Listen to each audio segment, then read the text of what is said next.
అనాలిసిస్లో bisection method first method. So ఈ problem ఎలా solve చేయాలి కామెంట్ బాక్స్లో నాకు బైసెక్షన్ మెథడ్ గురించి చెప్పమని అడిగారు. సో బైసెక్షన్ మెథడ్లో ప్రాబ్లం ఎలా సాల్వ్ చేయాలనేది చెప్పబోతున్నాను. సో బిఫోర్ దట్ మీకు పాలినామియల్ అంటే ఏంటో తెలియాలి. సో పాలినామియల్ అనేది ఈ ఫామ్లో ఉంటుంది. సపోజ్ ఒక ఏదైనా ఎగ్జాంపుల్ తీసుకుంటున్నాను. F of x is equals to some X square plus 4x minus 21 అనే ఈక్వేషన్ ఉందనుకోండి. దీన్ని పాలినామియల్ అని అంటాము. So X square plus 4x minus 21 is equals to 0 అయితే దీన్ని పాలినామియల్ ఈక్వేషన్ అంటాం. ఇది పాలినామియల్ ఈక్వేషన్. ఓకే, సో ఇప్పుడు ఎఫ్ ఆఫ్ ఎక్స్లో ఎక్స్ ప్లేస్లో ఏదైనా ఒక వాల్యూని సబ్స్టిట్యూట్ చేస్తే దాని వాల్యూ అనేది 0కి ఈక్వల్ అయితే, suppose X value some P అనే వాల్యూని సబ్స్టిట్యూట్ చేస్తాం. సో ఈ పి వాల్యూని ఈ పాలినామియల్లో సబ్స్టిట్యూట్ చేస్తే దాని వాల్యూ 0కి ఈక్వల్ అయితే పి అనేది ఎఫ్ ఆఫ్ ఎక్స్ అనే పాలినామియల్ కి రూట్ అవుతుంది. ఓకే, సో ఇప్పుడు బైసెక్షన్ మెథడ్ లో మనల్ని ఫైండ్ అవుట్ చేసేది రూటే ఫైండ్ అవుట్ చేయమని అడుగుతాడు. ఓకే, సో డైరెక్ట్ గా అలా సొల్యూషన్ ఇవ్వకుండా మనకి ఒక ఇంటర్వెల్ అనేది ఇస్తాడు. So that is a or b. So close interval a comma b అనే ఇంటర్వెల్ ఇస్తాడు. Some polynomial f of x something ఇచ్చేస్తాడు. Okay, find the root of f of x by the method bisection method. Okay, so using bisection method అని question చేస్తాడు. So f of x is equals to మనకు ఒక polynomial ఇస్తాడు, ఒక interval అనేది ఇస్తాడు. మనం ఫైండ్ అవుట్ చేయాల్సింది ఎఫ్ ఆఫ్ ఎక్స్ అనే పాలినామియల్ కి రూట్ అనేది మనం ఫైండ్ అవుట్ చేయాలి. ఏ విధంగా ఫైండ్ అవుట్ చేస్తాము అని అంటే, సో ఇప్పుడు మనకి ఇచ్చిన పాలినామియల్ లో ఎక్స్ ప్లేస్ లో ఇంటర్వెల్ లోని ఫస్ట్ వాల్యూని సబ్స్టిట్యూట్ చేయండి. అంటే ఏ ని సబ్స్టిట్యూట్ చేస్తాం, మీకు ఒక వాల్యూ వస్తుంది. Okay, next f of x లో బిని కూడా సబ్స్టిట్యూట్ చేస్తాం. That is f of b is equals to ఇంకొక వాల్యూ వస్తుంది. ఇవి రెండు ఖచ్చితంగా కాన్స్టాంట్ వాల్యూస్ వస్తాయి. ఓకే, సో ఇక్కడ ఒక వాల్యూ వస్తుంది కదా. ఈ రెండిట్లో ఖచ్చితంగా ఒకటి పాజిటివ్ వాల్యూ ఉంటుంది, ఒకటి నెగిటివ్ వాల్యూ ఉంటుంది. Suppose f of a value positive గా వచ్చింది అనుకోండి, అంటే గ్రేటర్ దాన్ 0 అని రాస్తున్నాం. Suppose f of b value find out చేసిన తర్వాత నెగిటివ్ వాల్యూ వచ్చింది అనుకోండి, దాన్ని లెస్ దాన్ 0 అని రాస్తాం కదా. సో ఒకటి పాజిటివ్ వచ్చింది, ఒకటి నెగిటివ్ వచ్చింది. సో ఒక పాజిటివ్ ఒక నెగిటివ్ మధ్యలో రూట్ అనేది ఎగ్జిస్ట్ అవుతుంది using bisection method. So bisection method లో మనం ఏ విధంగా ఫైండ్ అవుట్ చేస్తాము, మనకి ఇచ్చిన ఇంటర్వెల్ ఏబి వాల్యూస్ ని ఎఫ్ ఆఫ్ ఎక్స్ లో సబ్స్టిట్యూట్ చేస్తాము. ఏ వాల్యూ సబ్స్టిట్యూట్ చేస్తాము, బి వాల్యూ కూడా ఎఫ్ ఆఫ్ ఎక్స్ లో సబ్స్టిట్యూట్ చేస్తాం. ఖచ్చితంగా కన్ఫామ్ గా ఒక వాల్యూ పాజిటివ్ వస్తుంది, ఒక వాల్యూ నెగిటివ్ వస్తుంది. అలా రాకపోతే అది అసలు బైసెక్షన్ మెథడ్ లో సాల్వ్ అవ్వదు ప్రాబ్లం. ఒకటి పాజిటివ్ ఒకటి నెగిటివ్ వస్తుంది కదమ్మా. సో ఇప్పుడు ఏం చేస్తామంటే ఇటరేషన్స్ అనేవి స్టార్ట్ చేస్తాము. సో ఫస్ట్ ఇటరేషన్ అని రాసుకుంటాం. ఫస్ట్ ఇటరేషన్ లో మన రూట్ వాల్యూ సపోజ్ P1 అని అజ్యూమ్ చేసుకుందాం. సో P1 ఇస్ ఈక్వల్స్ ఒకటి పాజిటివ్ వచ్చింది, ఒకటి నెగిటివ్ వచ్చింది. పాజిటివ్ కి నెగిటివ్ కి మధ్యలో రూట్ అనేది ఎగ్జిస్ట్ అవుతుంది. అంటే ఇక్కడ పాజిటివ్ ఎప్పుడు వచ్చింది, ఏ అనే వాల్యూని సబ్స్టిట్యూట్ చేస్తే పాజిటివ్ వచ్చింది. సో కాబట్టి ఏ ప్లస్ నెగిటివ్ ఎప్పుడు వచ్చింది, బి అనే వాల్యూని సబ్స్టిట్యూట్ చేస్తే నెగిటివ్ వాల్యూ వచ్చింది. So a plus b. So వీటి మధ్యలో వాల్యూ ఉంటుంది కాబట్టి by 2. Okay, P1 is equals to a plus b by 2. So a value b value రాసేయండి, క్యాలిక్యులేట్ చేయండి, మీకు ఒక రూట్ వస్తుంది, ఒక వాల్యూ వస్తుంది కాన్స్టెంట్. ఆ వాల్యూనే మన P1 అవుతుంది. ఓకే, సో ఇది రూట్. సో ఇప్పుడు ఈ P1 ని మనకిచ్చిన పాలినామియల్ ఎఫ్ ఆఫ్ ఎక్స్ లో మళ్ళీ సబ్స్టిట్యూట్ చేయాలి. ఓకే, సో అది first iteration. So f of X place లో మనం P1 ని సబ్స్టిట్యూట్ చేస్తున్నాం. F of P1 is equals to మనకి ఏదో పాలినామియల్ ఇస్తాడు, మనకి ఇక్కడ ఏదో ఒక కాన్స్టెంట్ వచ్చింది, దాన్ని ఇక్కడ సబ్స్టిట్యూట్ చేస్తాము, మీకు ఇంకొక వాల్యూ అనేది వస్తుంది, ఏదో సంథింగ్ వాల్యూ అనేది వస్తుంది. సో ఈ వాల్యూ సపోజ్ పాజిటివ్ వచ్చింది అనుకోండి, పాజిటివ్ వస్తే ఫస్ట్ వచ్చిన పాజిటివ్ వాల్యూని వదిలేస్తాం, లీవ్ ఇట్ చేయండి. ఓకే, సో ఇక్కడ పాజిటివ్ వచ్చింది, దీనికన్నా ముందు వచ్చిన నెగిటివ్ వాల్యూని మీరు కన్సిడర్ గా తీసుకోవాలి. అంటే ఒక నెగిటివ్ వాల్యూ ఒక పాజిటివ్ వాల్యూ మధ్యలో రూట్ అనేది ఎగ్జిస్ట్ అవుతుంది. అంటే అప్పుడు మీకు ఏం ఎగ్జిస్ట్ అవుతుంది, సెకండ్ ఇటరేషన్ అనేది స్టార్ట్ అవుతుంది. మీరు ప్రాబ్లం ఈ వీడియో మొత్తం ఫుల్ గా చూడండి, మీకు డౌట్స్ లేకుండా ఉంటాయి. ఒక ప్రాబ్లం చేస్తే ఇంకా క్లియర్ గా అర్థమవుతుంది. సో P2 వాల్యూని మనం ఫైండ్ అవుట్ చేస్తున్నాం. ఏ విధంగా ఫైండ్ అవుట్ చేస్తున్నాం P2 అని అంటే, ఇంతకు ముందు P1 ఎలా ఫైండ్ అవుట్ చేసాం, ఒక పాజిటివ్ వాల్యూ ఒక నెగిటివ్ వాల్యూ డివైడెడ్ బై 2 అని చేసాం. సేమ్ సెకండ్ ఇటరేషన్ లో కూడా ఒక పాజిటివ్ వాల్యూ ఒక నెగిటివ్ వాల్యూ డివైడెడ్ బై 2 చేయాలి. సో పాజిటివ్ వాల్యూ ఇక్కడ వచ్చింది. సో ఏ ప్లేస్ లో ఏం సబ్స్టిట్యూట్ చేస్తే పాజిటివ్ వచ్చింది, P1 అనే వాల్యూని సబ్స్టిట్యూట్ చేస్తే పాజిటివ్ వచ్చింది. దీనికన్నా బిఫోర్ వచ్చిన నెగిటివ్ వాల్యూ తీసుకోవాలి. సో నెగిటివ్ వాల్యూ ఎక్కడ వచ్చింది, b. So plus b by 2. Okay, ఒక పాజిటివ్ ఒక నెగిటివ్ బై 2. సో దీన్ని క్యాలిక్యులేట్ చేస్తే మీకు P2 అనే వాల్యూ ఇక్కడ ఎగ్జిస్ట్ అవుతుంది. సో ఈ P2ని కూడా మళ్ళీ f(x) లో సబ్స్టిట్యూట్ చేస్తాం. సేమ్ మళ్ళీ క్యాలిక్యులేట్ చేస్తాం. మళ్ళీ అక్కడ పాజిటివ్ వస్తే బిఫోర్ వచ్చిన నెగిటివ్ తీసుకుందాం. ఒకవేళ నెగిటివ్ వస్తే బిఫోర్ వచ్చిన పాజిటివ్ వాల్యూని తీసుకుంటాం. సో ఈ విధంగా ఇటరేషన్స్ అనేవి చేసుకుంటూ వెళ్తాము. ఏదో ఒక దగ్గర మనకి సొల్యూషన్ అనేది ఎగ్జిస్ట్ అవుతుంది. మరి అదే సొల్యూషన్ అనేది మనకి ఎలా తెలుస్తుంది అంటే, మనకి క్వశ్చన్ ఇచ్చినప్పుడు ఇక్కడ పాలినామియల్ ఇస్తాడు, ఇంటర్వెల్ ఇస్తాడు.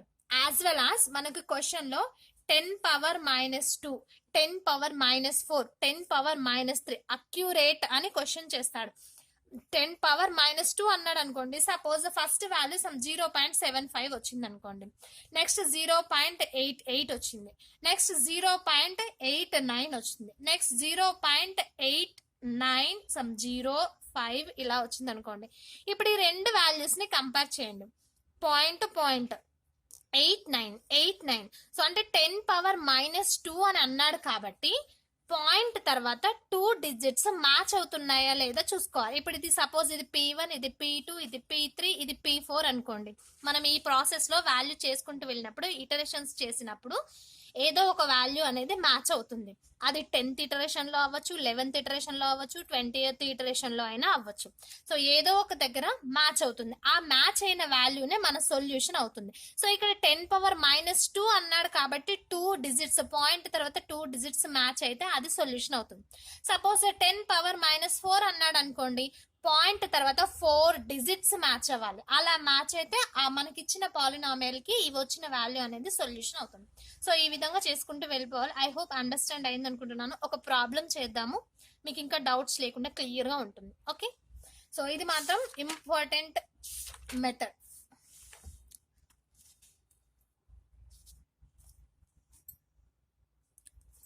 ఈ ప్రాబ్లం చూడండి, బైసెక్షన్ మెథడ్ లో question. First problem, use the bisection method to find solution accurate to within 10⁻⁻2. So observe this, 10⁻⁻2 అన్నాడు అంటే పాయింట్ తర్వాత 2 డిజిట్స్ మ్యాచ్ అవ్వాలి మనకు వచ్చే సొల్యూషన్ లో. Okay, for x³ - 7x² + 14x - 6 = 0 is a polynomial. ఈ పాలినామియల్ కి రూట్ అనేది మనం ఫైండ్ అవుట్ చేయాలి using bisection method. So interval కూడా ఇచ్చాడు, దట్ ఈస్ 0,1. ఓకే, సో అంటే మనం A, B తో కంపేర్ చేసుకుంటాం. ఇంతకు ముందు థియరీలో చెప్పాను కదా, ఇంటర్వెల్ A, B అని ఇచ్చాడని. ఆ A అనేది 0 అవుతుంది, B అనేది 1 అవుతుంది. ఒకసారి ప్రాబ్లం చేద్దాము, చూడండి.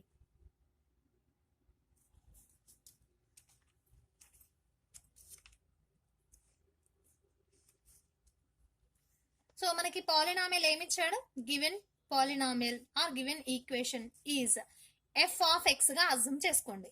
f(x) = x³ - 7x² + 14x - 6. Okay, is equals to 0. ఈ వాల్యూ ఇచ్చాడు. ఓకే, ఇంటర్వెల్ ఏమి ఇచ్చాడు, క్లోజ్ ఇంటర్వెల్ 0,1. సో దీన్ని A, B తో కంపేర్ చేసుకోండి. ఓకే, f(x) లో ఏ వాల్యూని సబ్స్టిట్యూట్ చేయండి. ఏ వాల్యూ ఏంటి, 0. f(0) దీన్ని క్యాలిక్యులేట్ చేయండి. f(x) అంటే ఇది, x ప్లస్ లో 0ని సబ్స్టిట్యూట్ చేయండి. 0³ - 7 × 0² + 14 × 0 - 6. సో దీన్ని క్యాలిక్యులేట్ చేయండి. f(0) = 0, 0, ఇది కూడా 0, -6. సో -6 ఇది నెగటివ్ వాల్యూ కాబట్టి లెస్ దాన్ 0. సో 0 కన్నా తక్కువ కదా, లెస్ దాన్ 0. నెక్స్ట్ వాల్యూ ఏమిచ్చాడు, b 1 ఇచ్చాడు. సో 0,1, 0 సబ్స్టిట్యూట్ చేసాం. నెక్స్ట్ 1 కూడా సబ్స్టిట్యూట్ చేయండి. f(x) = f(b), b value is 1, is equals to f(1) = 1³ x³ ఉంది కాబట్టి -7 × 1² + 14 × 1 - 6. సో దీన్ని కూడా క్యాలిక్యులేట్ చేయండి. 1 -7 is -6. -6 is -12 plus 14 value is 2. So this is greater than 0. So f of 1 value is greater than 0. నేను ముందే చెప్పాను, మనకి ఇచ్చిన ఇంటర్వెల్లో రెండు వాల్యూస్ ని సబ్స్టిట్యూట్ చేస్తే ఒక పాజిటివ్ వాల్యూ వస్తుంది, ఒక నెగిటివ్ వాల్యూ వస్తుంది. సో కాబట్టి ఇది బైసెక్షన్ మెథడ్ లో సాల్వ్ చేయొచ్చు. Okay, so f of 1 substitute చేస్తే పాజిటివ్ వచ్చింది, 0 సబ్స్టిట్యూట్ చేస్తే నెగిటివ్ వచ్చింది. కాబట్టి so root lies between 0 and 1. So therefore f of 0 or a is less than 0, f of b is greater than 0. Therefore the root lies between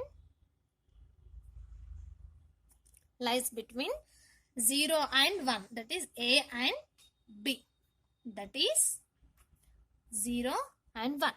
okay, so ఇప్పుడు iteration అనేది start అవుతుంది. So first iteration,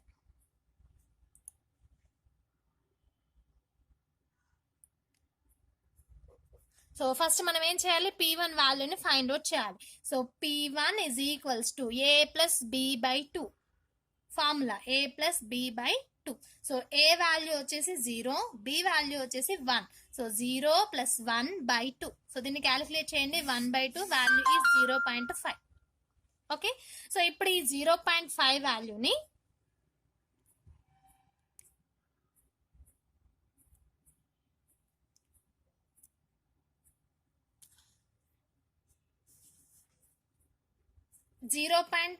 p1 value 0.5 వచ్చింది కదా. ఇప్పుడు ఈ 0.5 వాల్యూని f of x లో substitute చేయాలి. f of x is equals to f of p1, that is f of 0.5 is equals to. So p1 value 0.5 substitute చేసాం. f ఆఫ్ x వాల్యూ ఏంటి, polynomial x cube అంటే 0.5 whole cube minus 7 into 0.5 whole square plus 14 into 0.5 minus 6. So ఈ వాల్యూని calculate చేయండి. క్యాల్సీలో f of 0.5 value ఎంత వచ్చింది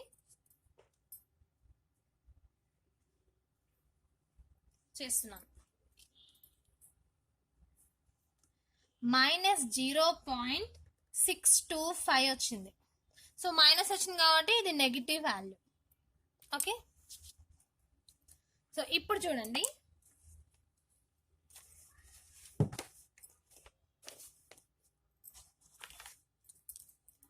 ఇక్కడ ఏమొచ్చింది, నెగటివ్ వాల్యూ వచ్చింది. 0.5 తీసుకున్నప్పుడు నెగటివ్ వాల్యూ వచ్చింది. f of 0.5 value is negative. So దీనికన్నా బిఫోర్ వచ్చిన పాజిటివ్ ని తీసుకోవాలి. సో ఇది నెగటివ్ అయితే పాజిటివ్ వాల్యూ తీసుకోవాలి. అంటే f ఆఫ్ 1 వాల్యూ అనేది పాజిటివ్ వచ్చింది. ఓకే, సో ఫస్ట్ ఇటరేషన్ ఎలా తీసుకున్నాము, ఒక పాజిటివ్ ఒక నెగటివ్ తీసుకున్నాము. ఏంటి ఆ పాజిటివ్, 2 అనేది 1 సబ్స్టిట్యూట్ చేస్తే పాజిటివ్ వచ్చింది, 0 సబ్స్టిట్యూట్ చేస్తే నెగటివ్ వచ్చింది. సో కాబట్టి 0కి 1కి మధ్యలో రూట్ అనేది ఎగ్జిస్ట్ అయింది. ఇప్పుడు 0.5 అనే వాల్యూ వచ్చింది, దాన్ని కూడా f ఆఫ్ x లో సబ్స్టిట్యూట్ చేస్తాం, మనకు నెగటివ్ వాల్యూ వచ్చింది. సో ఇది నెగటివ్, దీనికన్నా ముందు వచ్చిన పాజిటివ్ వాల్యూని తీసుకోవాలి. సో 0 సబ్స్టిట్యూట్ చేస్తే నెగిటివ్ వచ్చింది, 1 సబ్స్టిట్యూట్ చేస్తే పాజిటివ్ వచ్చింది.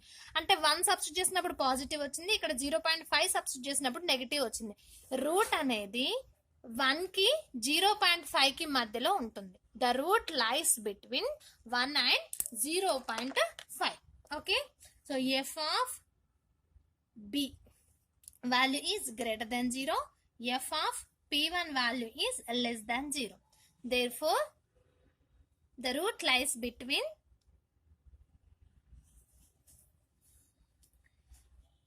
b comma p1, that is b value అంటే ఏంటది 1, b value is 1 comma p1 value is 0.5.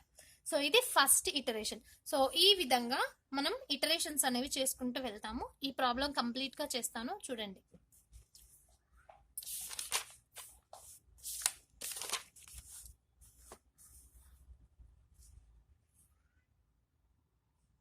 Second iteration,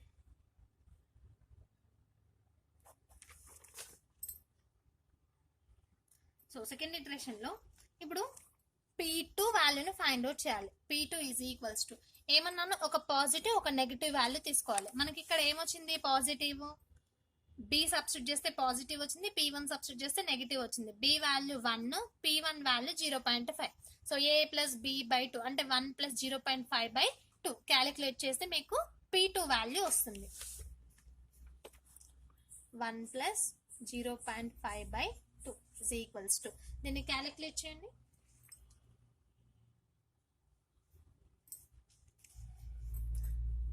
0.75 వచ్చింది. ఓకే, సో ఇప్పుడు మళ్ళీ P2ని f ఆఫ్ x పాలినామియల్లో సబ్స్టిట్యూట్ చేయండి. So f of x is equals to, polynomial ఏంటి, x³ minus 7x² plus 14x minus 6 is equals to 0. ఇది మన polynomial equation. ఇప్పుడు ఇందులో P2 వాల్యూని సబ్స్టిట్యూట్ చేయండి. f of P2 is equals to f of 0.75 substitute చేయండి. 0.75 whole cube minus 7 into 0.75 whole square plus 14 into 0.75 minus 6. So f of P2 that is f of 0.75 వాల్యూని calculate చేస్తే, క్యాల్సిలో calculate చేయండి.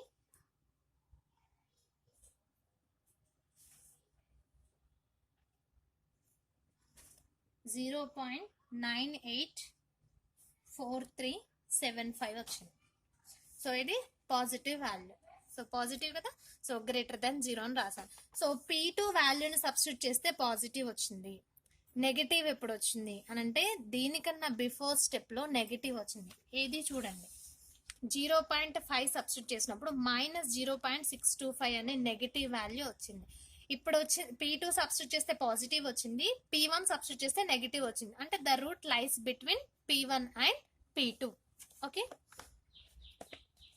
ఇంకొక most important thing ఏంటంటే, మీరు problem start చేసినప్పుడు ఏ calci అయితే use చేశారో ప్రాబ్లం ఎండ్ అయ్యేంత వరకు అదే క్యాల్సి యూస్ చేస్తేనే ప్రాబ్లం కరెక్ట్గా వస్తుంది, లేకపోతే వాల్యూస్ అనేవి డిస్టర్బ్ అవుతాయి. So f of P1 value is less than 0. Therefore, f of P2 value is greater than 0. Then the root lies between P1 and P2.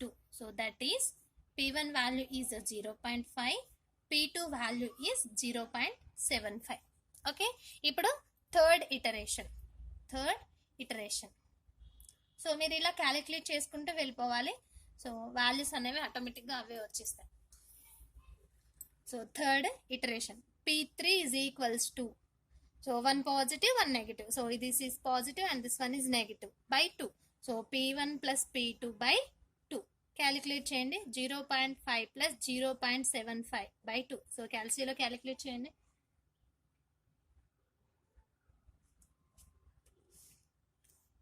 0.625.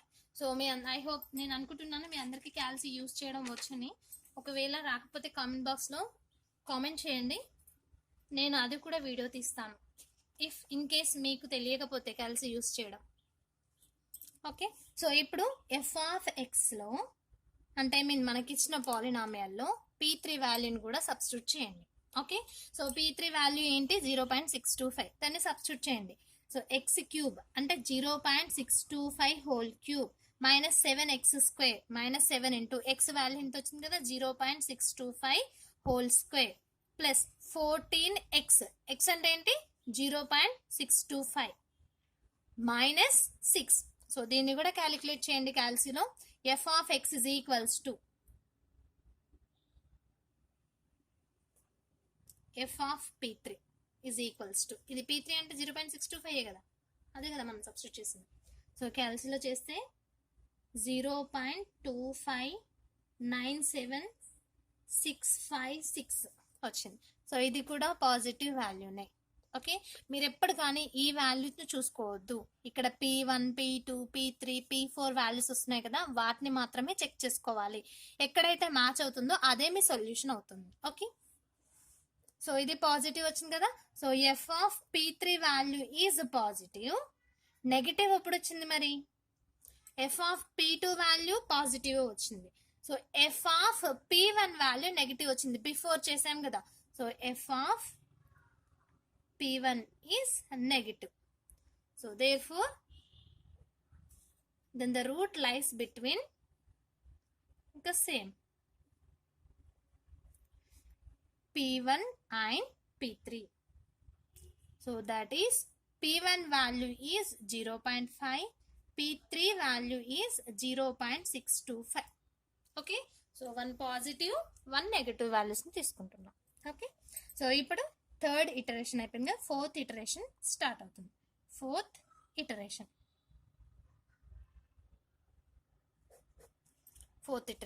So P4 is equals to P1 plus P3 by 2. సో 1 positive 1 negative కాబట్టి P1 plus P3 by 2, 0.5 plus 0.625 by 2. So calculate చేయండి.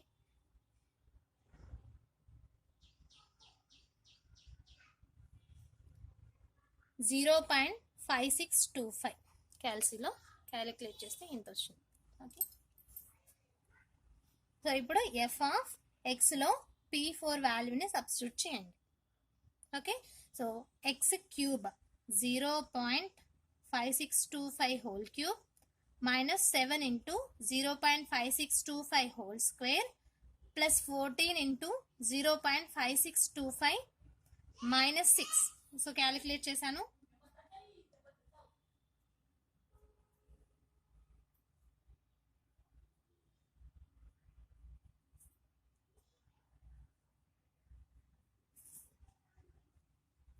minus 0.161865234.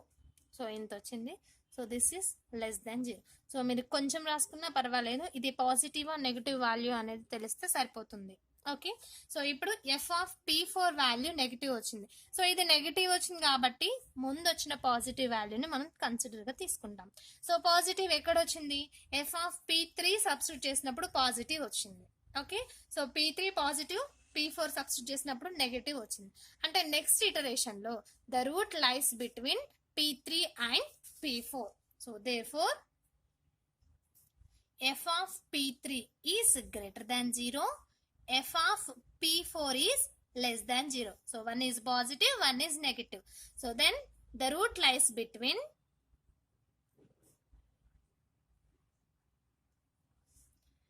P3 and P4. So that is P3 అంటే ఏంటమ్మా? ఇక్కడ వచ్చింది కదా, P3 value is 0.625. What is P4? Value is 0.5625.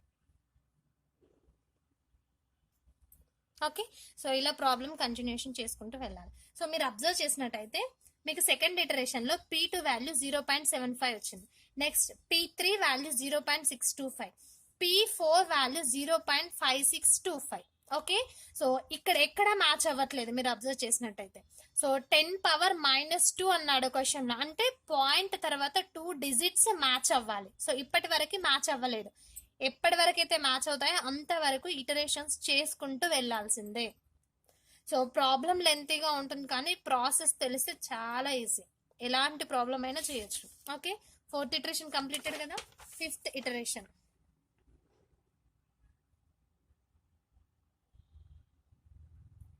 So fifth iteration లో P5 is equals to P3 plus P4 by 2 చేస్తున్నాను. Because ఎందుకు అనంటే మనకి P3 పాజిటివ్ వచ్చింది, P4 నెగిటివ్ వచ్చింది. So the route lies between P3 and P4 అనుకున్నాం కాబట్టి P5 is equals to P3 plus P4 by 2. So what is the P3 value?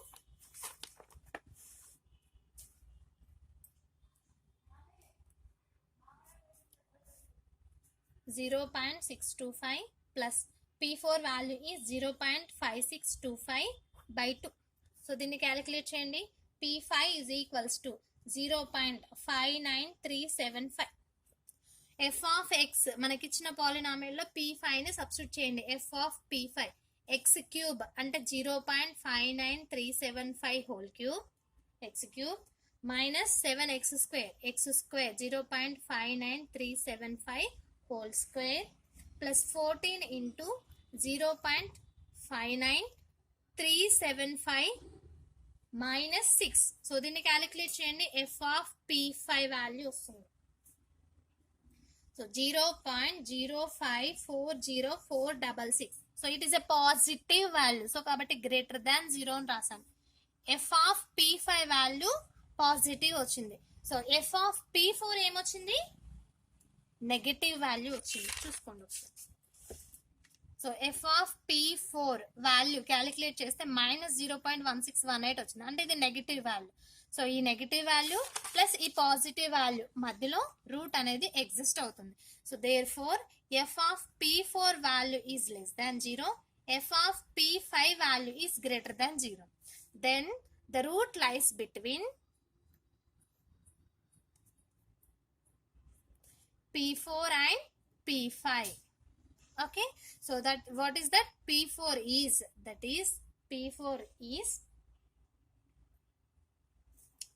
0.5625, p5 is 0.59375.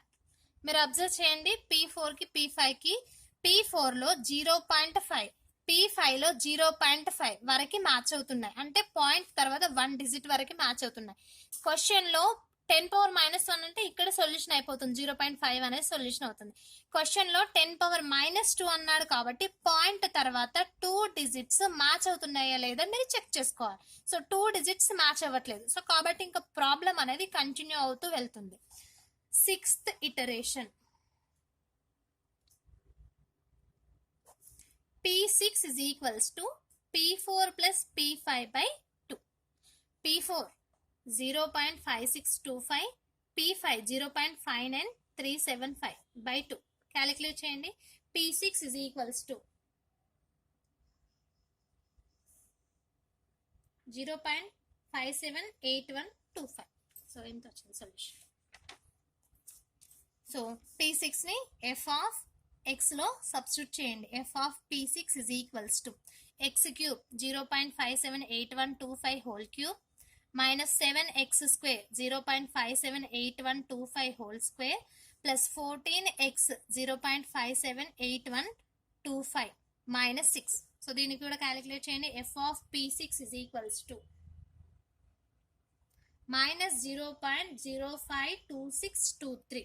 So negative value వచ్చింది కాబట్టి less than 0. So ఇప్పుడు 6th iteration లో ఈ value negative వచ్చింది. Negative వచ్చింది కాబట్టి బిఫోర్ వచ్చిన పాజిటివ్ వాల్యూని కన్సిడర్ గా తీసుకుంటాం. మనం p5 సబ్స్టిట్యూట్ చేస్తే పాజిటివ్ వచ్చింది. So p5 is f of p5 is greater than 0, f of p6 is less than 0. So the root lies between p5 and p6. Therefore f of p5 is greater than 0, f of p6 is less than 0. Therefore the root lies between p5 and p6. So p5 and p6. So that is, what is p5 value ఇక్కడ వచ్చింది కదా, p5 value is 0.59375. p6 value is 0.578125. Okay, so p5 p6. Next 7th iteration, ఇంకా కూడా match అవ్వలేదు digits అనేది, అందుకే next 7th ఇటరేషన్కి వెళ్తున్నాం. p7 is equals to p5 plus p6 by 2.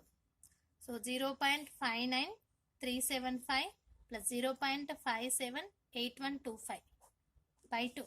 So p7 is equals to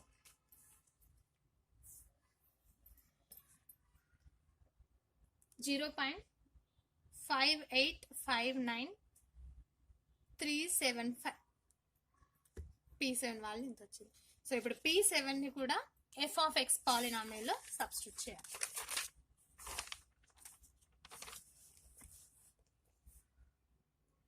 f of x ఏంటమ్మా, x cube minus 7x square 14x minus 6 ఇది. So f of p7 calculate చేయండి. p7 0.5859375, x cube minus 7 into x square 5859375 whole square 14 into 0.5859375 minus 6. Okay, so calculate చేస్తున్నాను. f of p7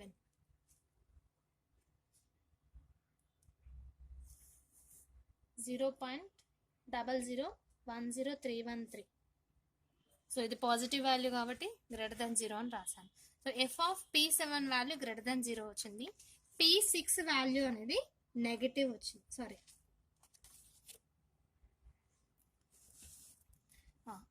p7 substitute చేస్తే మనకి ఇది positive వచ్చింది. Before వచ్చిన negative వాల్యూని తీసుకోవాలి. సో p6 సబ్స్టిట్యూట్ చేస్తే నెగటివ్ వచ్చింది అంటే p6 కి p7 కి మధ్యలో రూట్ అనేది ఎగ్జిస్ట్ అవుతుంది. Okay, so therefore f of p6 is less than 0, f of p7 is greater than 0. The root lies between p6 and p7. That is p6 is equals to 0.578125, p7 is equals to 0.5859375. So 8th iteration కి వెళ్ళండి. 8th iteration.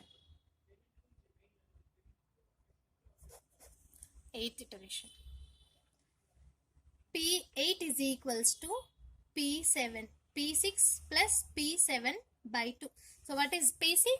0.578125 plus 0.5859375 by 2. So p8 is equals to 0.58203125 వచ్చింది. Okay, so ఇప్పుడు observe చేయండి. p8 value 0.5820, p7 ఎంత వచ్చిందమ్మా? 0.5859. అంటే దీన్ని observe చేయండి, పాయింట్ తర్వాత 2 డిజిట్స్ వరకు మ్యాచ్ అవుతున్నాయి. Okay, p7 value 0.58, p8 value 0.58. Next digits change ఉన్నాయి కానీ 2 డిజిట్స్ వరకు మ్యాచ్ అవుతున్నాయి. క్వశ్చన్ లో 10⁻²2 అన్నాడు కాబట్టి therefore the root of the polynomial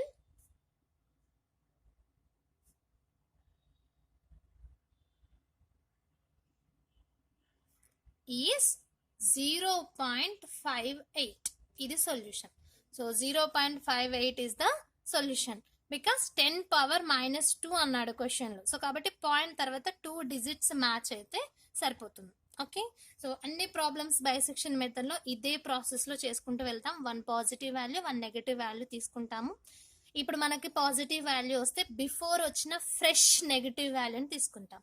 so ఆ రెండింటికి రూట్ అనేది మధ్యలో వస్తే ముందు వచ్చిన ఫ్రెష్ పాజిటివ్ వాల్యూని తీసుకుంటాం. సో మళ్ళీ ఆ రెండింటికి కూడా సరాసరి యావరేజ్ తీసుకున్నట్టయితే నెక్స్ట్ రూట్ అనేది వస్తుంది. ఆ రూట్ ని పాలినామియల్ లో సబ్స్టిట్యూట్ చేసుకుంటూ వెళ్తాం. చాలా ఈజీ ప్రాసెస్. 18 years నుంచి ఇదే సిలబస్ న్యూమరికల్ అనాలిసిస్. ప్రతిసారి బైసెక్షన్ మెథడ్ లేకుండా ఇంతవరకు క్వశ్చన్ పేపర్ రాలేదు. అంటే ఎంత ఇంపార్టెంటో అండర్స్టాండ్ చేసుకోండి. సో ఖచ్చితంగా వస్తుంది problem.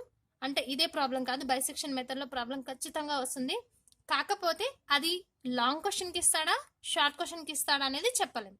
Okay, thank you for watching maths power.